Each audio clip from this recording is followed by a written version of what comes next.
Okay, so many people have tight psoas and hip flexor muscles that there's got to be a really good way to release it, and I'm going to show you the muscle energy technique for releasing the hip flexors. And it's pretty easy, and I talk about this a lot in my muscle energy course. So what you do is you get the patient to slide as close to the edge of the table as you can, and if you have to take their legs to help them out, that's fine. So bring yourself all the way up here towards me. There you go, good. A little further. There you go, good. Terrific, terrific. Get right up to the edge, keep coming, good. Now I'm going to have the patient hold on to that leg right there. Now what I do is I stand in here. If you feel uncomfortable standing in this position, there's not a reason in the world you can't stand right here. That's fine. You put your hand on the whole hip flexor fossa right here, the iliac fossa, so you can put your hand here. Now this way you can pick up tension in the psoas as well as the iliacus.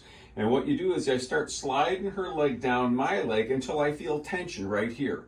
I go a little bit further and I ask her to take about 20% of the weight of her leg off of my hand. So just toward the ceiling with 20%. Go ahead, she lifts for 10, 9, 8, 7, 6, 5, 4, 3, 2, 1, release. Take a nice deep breath, and then I lengthen by letting the leg fall toward the floor.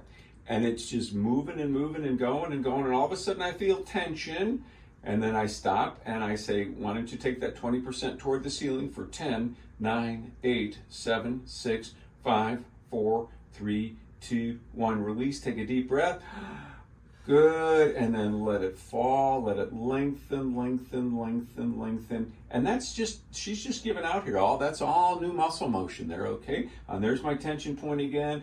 I pull up to the ceiling for 10, 9, 8, 7, 6, 5, 4, 3, 2, 1. Release, deep breath. And lengthen, lengthen, lengthen. And what I usually do is 4 or 5 times. I'll bring her up. And since most people have problems on both sides, grab that leg for me, please. I'll go ahead and repeat over on this side, okay? So any way you slice it, this is a real quick, easy way to lengthen the hip flexor group. And I hope to see you at one of my muscle energy courses coming up, and I hope you had a good Valentine's Day.